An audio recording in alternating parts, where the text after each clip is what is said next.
Hello students, आज हम discuss करने वाले हैं रिवीजन को लेकर कि रिवीजन से रिलेटेड आप लोगों के बहुत से डाउट्स होते हैं कि मैम हम प्रभावी रिवीजन किस प्रकार से कर सकते हैं जिससे कि हम हमारे लक्ष्य तक आसानी से पहुंच सकें। स्टूडेंट्स, आज मैं आपके साथ शेयर करने वाली हूँ मेरी रिवीजन टेक्निक्स कि मैंने रिवीजन किस प्रकार से किया था और आज भी मैं रिवीजन किस प्रकार से करती हूँ। तो बहुत से ऐसे पॉइंट्स हैं जो आज आपके साथ मैं शेयर करने वाली हूँ और वो पॉइंट्स आपके लिए उपयोगी भी साबित होने वाले हैं। हो सकता है आप पहले से उन पॉइंट्स को यूज कर रहे हो और अगर आपने कोई गलती कर रखी है तो आप इसे देखकर सुधार भी सकते हैं। स्टार्ट करते हैं आज का वीडियो और जानते हैं रिवीजन की प्रोसेस। आप सभी जानते हैं कि अगर हमें हमारे लक्ष्य में सफल होना है, हमारे लक्ष्य को पाना है, तो उसके लिए हमें बहुत अच्छा अध्ययन करना पड़ेगा। क्लियर? और जब अध्ययन बहुत अच्छे से हो जाए तो हमें रिवीजन बहुत अच्छा करना पड़ेगा और रिवीजन जब बहुत अच्छा हो जाए तो हमें प्रैक्टिस बहुत अच्छी करनी पड़ेगी। क्लियर? इन तीनों पॉइंट्स का जब कॉम्बिनेशन होता है तभी हम हमारे लक्ष्य पर पहुंचते हैं। हमारा जो भी गोल है उसे हम पा सकते हैं। लेकिन हम इनमें से किसी भी पॉइंट को अगर कमजोर कर देंगे तो हम इस लक्ष्य तक नहीं पहुंच पाते। तो आप सभी अध्ययन करते हैं, बहुत अच्छी पढ़ाई करते हैं, लेकिन बार बार उसका रिवीजन नहीं करते। आप सभी जानते हैं कि हर किसी की क्षमता समान नहीं होती है। किसी को बहुत जल्दी याद हो जाता है और किसी को याद करने में बहुत अधिक समय लगता है। तो सभी के लिए सेम प्रोसेस तो हो नहीं सकती। आपको आपकी गलतियों को जानना है, आपकी कमियों को जानना है कि हाँ मेरी कमी क्या है। अगर आपने आपकी कमियों को एक्सेप्ट कर लिया कि हाँ मुझे भाई जल्दी से याद नहीं होता है, मुझे बार बार पढ़ना ही पड़ेगा। आप अपने आप को इस एग्जाम्पल से समझ सकते हैं कि अगर हम घी निकाल रहे हैं, हम मक्खन निकाल रहे हैं, तो हमें मथनी जो होती है, जो हमारी रई होती है, उसको बहुत बार चलाना पड़ता है, तब जाकर वो घी निकलता है। लेकिन कभी क्या आपने मथनी की कितनी बार आपने मथा है ये काउंटिंग की है? नहीं। हम ये देखते हैं कि घी आया है या नहीं। तो सेम प्रोसेस आपको भी अप्लाई करना है कि आपको ये नहीं देखना है कि मैंने कितनी बार इस टॉपिक को पढ़ा। आपको ये देखना है कि मुझे कब याद हुआ, कब वो मेरे लिए एक लॉन्ग टर्म मेमोरी में चला गया, मुझे लंबे समय तक याद रहने वाली मेमोरी में चला गया। वो आपको करना है, वो है आपका कार्य, वही है आपका वो पॉइंट जिसे आप करने वाले हैं। तो आपको किसी की देखा देखी नहीं करनी है, अपनी कमियों को एक्सेप्ट करना है और उन्हीं पर काम करते हुए आगे बढ़ना है। तो रिवीजन के लिए मैंने आपको एक एग्जांपल दे दिया है कि रिवीजन आपको कब तक करना होता है, जब तक आपके द्वारा जो भी टॉपिक पढ़ा गया है वो बहुत अच्छे से याद ना हो जाए। तो आज मान लीजिए आपने एक टॉपिक लिया है, आपका कोई भी टॉपिक हो सकता है, उस टॉपिक में माना कि 5 या 6 पेजेस थे या मान लेते हैं 10 पेजेस थे, वो आपका जो भी टॉपिक है आपने लिया, आपने उसे बहुत अच्छा पढ़ा, उसके इंपॉर्टेंट लाइन भी की, उन लाइंस को भी रिवाइज किया, ठीक है, आपने बहुत अच्छे से उसे समझ भी लिया। अब आप उस टॉपिक को वहीं छोड़ देते हैं और नेक्स्ट डे नेक्स्ट टॉपिक उठा लेते हैं और 2-3 दिन तक उस टॉपिक को संभालते भी नहीं है। इससे जब और कुछ दिनों बाद जब आप उस टॉपिक को फिर से देखते हैं तो आपको वो टॉपिक कुछ धुंधला सा याद रहता है, अदरवाइज वो टॉपिक याद भी नहीं होता है। इसके लिए आपको करना ये होगा कि जब आपने टॉपिक को पढ़ लिया है तो दूसरे दिन उसको रिवाइज भी कीजिए। पूरा टॉपिक नहीं पढ़ना होता है रिवाइजेशन में, जो भी इम्पोर्टेंट लाइंस आपने की थी उन इम्पोर्टेंट लाइंस को आप बार बार पढ़ के रिवाइज कीजिए। और आपको तो आपके लक्ष्य की इतनी लगन होनी चाहिए कि इस कार्य के अलावा आप कुछ ना करें, कि हर टाइम अगर समय मिला है तो हमें पढ़ने का ही सोचना है।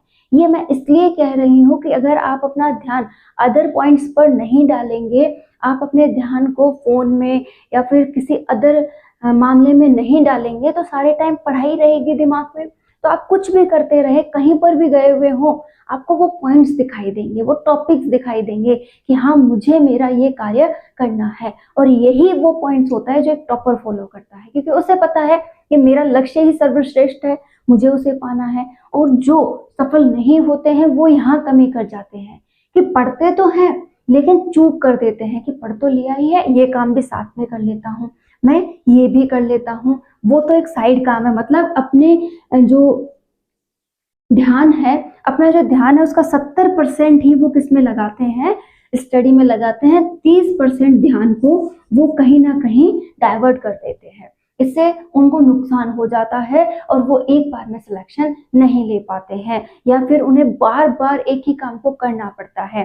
तो आप भी अगर इन चीजों से बचना चाहते हैं तो प्रभावी रिवीजन कीजिए, प्रभावी रूप से पढ़ने को अपना लक्ष्य बनाइए कि हाँ मेरा एकमात्र काम मुझे ये करना है कि ये सारा समय जब तक मैं सफल नहीं हो जाता अपने लक्ष्य को दूंगा, तब तो आप सफल हैं। अदरवाइज आपको कई बार उसके लिए प्रयास करना पड़ेगा। तो अगर आप चाहते हैं कि आपके कई साल बच जाएं, आपको एक बार में ही सिलेक्शन मिल जाए या 2 बार में ही सिलेक्शन मिल जाए, तो अपना समय प्लीज अपने लक्ष्य को दीजिए। उसमें ये डिवाइडेशन मत कीजिए कि मैं कुछ और भी कर लेता हूँ साथ में। आप जॉब कर सकते हैं अगर आपकी आर्थिक कंडीशन सही नहीं है तो, लेकिन फिर भी आपका फुल ऑन कॉन्सेंट्रेट किस पे होना चाहिए, इस पढ़ाई पर। आपके माइंड में जो भी डाइवर्ट करने वाले पॉइंट्स हैं वो आए लेकिन जगह ना ले पाए, क्योंकि उसके लिए जगह पहले से ही क्या है, कम है। अध्ययन वहां पर आपने पहले से फिल कर रखा है। कहने का एक ही अर्थ है, पूर्ण समर्पण किसे देना है, पढ़ाई। ठीक है, बार बार उस टॉपिक को पढ़िए। आज आपने जो पढ़ा उसे कल रिवाइज कीजिए, मतलब डेली का डेली रिवाइज होना चाहिए। डेली रिवाइज कीजिए, जब डेली रिवाइज हो जाए तो वीकली रिवाइज कीजिए। हमें कम पढ़ना है, मैं ये नहीं कह रही कि आप पूरे सिलेबस को आपकी क्षमता के से ज्यादा पढ़ते हुए तैयार कर लें, ये नहीं करना है। आपको डेली पढ़ना है और डेली पढ़े हुए को रिवाइज करना है। जब आपके 6-7 टॉपिक इकट्ठे हो गए सप्ताह भर में, तो उसे लास्ट में, जैसे संडे है तो संडे को वैकेंट रख लीजिए, कुछ मत पढ़िए, ओनली 4 रिवाइज कीजिए। क्योंकि अगर हम 70% सिलेबस भी पूर्ण समर्पण के साथ 100% तैयार कर पाए ना, तो हम सिलेक्शन ले जाएंगे। लेकिन अगर हमने 100% सिलेबस भी किया और उसमें से कुछ भी याद नहीं है, कोई भी पॉइंट हमने रिवाइज नहीं कर रखा है, हम कंफ्यूजन की कंडीशन में हैं, हमने बिल्कुल प्रैक्टिस नहीं की है, तो हमारा सिलेक्शन नहीं होगा। क्लियर हो गया ये पॉइंट?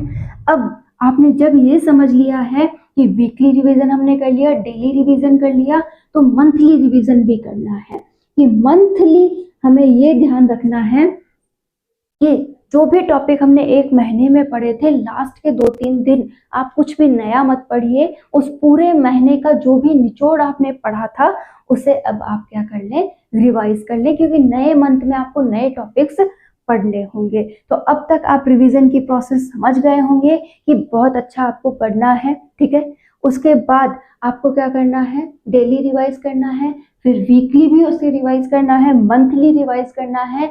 और जब आपका सिलेबस हो जाए तो आपको क्या करना है, उन पॉइंट्स को डेली रिवाइज कीजिए, एक एक पॉइंट को लेते हुए उन्हें जो भी आपको कमी लग रही है उनमें ऐड करते जाइए। और अब सारा समय किसे दे दीजिए, प्रैक्टिस को, कि बार बार रिवीजन, जो भी कमी नजर आई उसको पॉइंट्स ऐड कीजिए, उन्हें पढ़ते चलिए, रिवाइज करते चलिए। और अब समय किसे देने लग जाइए, प्रैक्टिस को। अगर आप पहले ही सिलेबस हुआ नहीं है, रिवीजन का कोई अता पता नहीं है, हमें तो टेस्ट सीरीज ज्वाइन करनी है, हमें उससे क्वेश्चन सॉल्व करने हैं, ऐसा बिल्कुल मत कीजिए। पहले एक बार सिलेबस तैयार कीजिए, बहुत अच्छा पढ़िए, बहुत अच्छा रिवीजन कीजिए, और उसके बाद टेस्ट सीरीज वगैरह ज्वाइन कीजिए, या फिर अपने जो भी पेपर वगैरह आपने घर ला रखे हैं उन्हें सॉल्व कीजिए।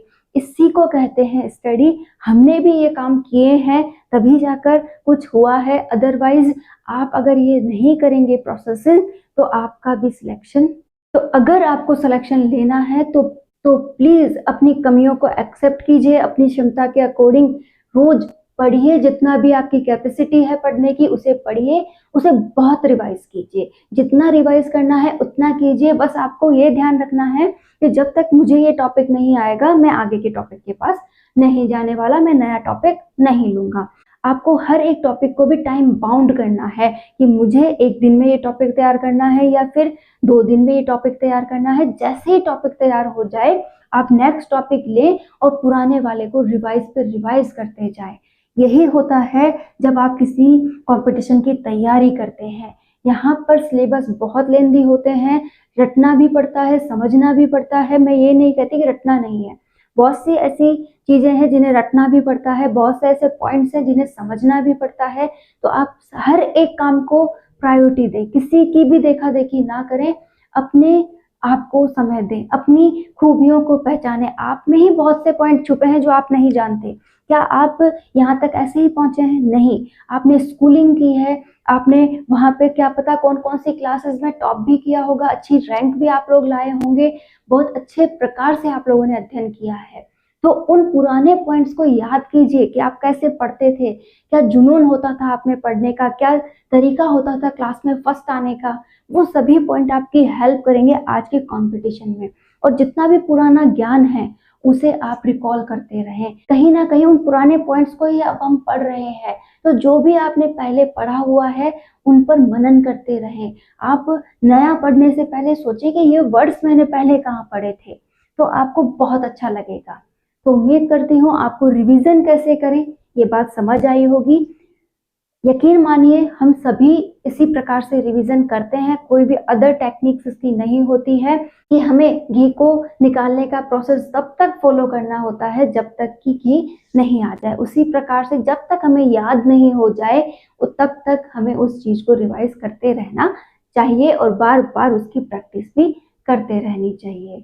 तो ऑल द बेस्ट। उम्मीद करती हूँ आज का पॉइंट आपको जरूर समझ आया होगा और आपके लिए हेल्पफुल भी रहेगा।